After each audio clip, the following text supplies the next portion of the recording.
ألا بذكر الله تطمئن القلوب.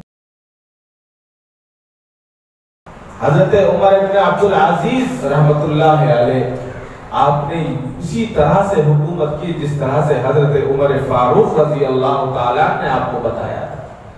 آپ کو سکھا کر چلے گئے تھے. آپ کی بیوی تھی حضرت فاطمہ، 7 پشتوں سے بادشاہوں کے یہاں پلی ہوئی.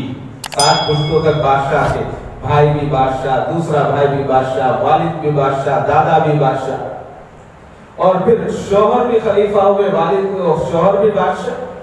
حضرت عمر بن عبدالعزیز رحمت اللہ علیہ جب بادشاہ ہو گئے تو آپ اپنے گھر گئے اور اپنی بیوی سے کہا کہ فاطمہ، میں تمہیں بہت چاہتا ہوں اور تم مجھے بہت چاہتی ہو، لیکن اب شاید اللہ کو کچھ اور منظور ہے.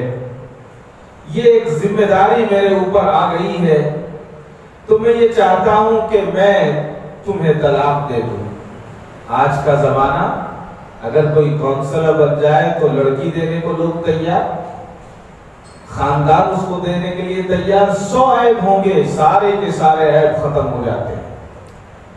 اور یہاں بادشاہت ملی تو اپنی بیوی سے کہہ رہے ہیں میں چاہتا ہوں کہ تمہیں طلاق دے دوں کہ شاید میں آپ کے حقوق ادا نہ کر پاؤں. بیوی نے کہا کہ جب مزے کے دن تھے، اچھے دن تھے تو میں نے آپ کے ساتھ گزارے، اور اب امتحان کے دن ہیں تو میں آپ سے دور ہو جاؤں، یہ نہیں ہو سکتا.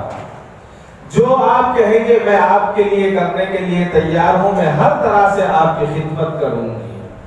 کہا کہ ٹھیک ہے، اگر ایسا ہی ہے تو اپنے جتنے حقوق ہیں تمام حقوق کو معاف کر دیں، سارے حقوق کو معاف کر دیں.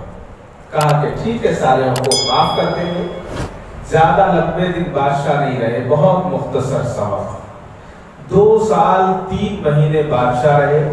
آپ کی اہلیہ حضرت فاطمہ فرماتی ہیں کہ 2 سال 3 مہینے میں کوئی ایک رات ایسی نہیں تھی کہ وہ بستر پر سوئے ہوں. دن بھر حکومت کے کام کیا کرتے اور رات کو بستر پر نہیں آتے بلکہ مصلی بچھا لیتے اور روتے روتے فجر ہو جایا کرتے. اور کیسی حکومت کی؟ پورے ہر جگہ اعلان کروا دیا گیا کہ کوئی ہمارے یہاں مستحق نہ رہے، کوئی بے روزگار نہ رہے، کوئی بھوکا نہ رہے، کوئی بغیر کپڑے کے نہ رہے. حضرت عمر ابن عبدالعزیز کے دور میں اللہ نے اتنی برکت رکھی، اتنی برکت رکھی کہ کوئی زکوٰۃ لینے والا نہیں تھا. پورے ملک میں دور دور تک کہیں زکوٰۃ لینے والا نہیں تھا. 3 بر اعظم میں آپ کی حکومت ہوئی، کوئی زکوٰۃ لینے والا نہیں، کوئی فقیر نہیں. اتنا اللہ نے نوازا، اور آپ کی دعاؤں کا اور اللہ سے رجوع کا اللہ تبارک و تعالیٰ نے وہ برکت عطا فرمائی کہ جب دیکھا گیا کہ بیت المال میں غلہ زیادہ جمع ہو رہا ہے، کوئی چیز ایسی نہیں ہے، کوئی آدمی ایسا نہیں ہے، کوئی لینے کے لیے تیار نہیں ہے، تو حضرت عمر ابن عبدالعزیز نے اعلان کروا دیا کہ پہاڑوں پر غلے کو بچھا دیا جائے. ہمارے یہاں جانور جو ہیں، ہمارے یہاں چرندے اور پرندے بھی بھوکے نہیں رہنے چاہیے. جب انصاف کی حکومت ہوتی ہے تو اللہ تبارک و تعالیٰ اس طرح سے برکتیں عطا فرماتے ہیں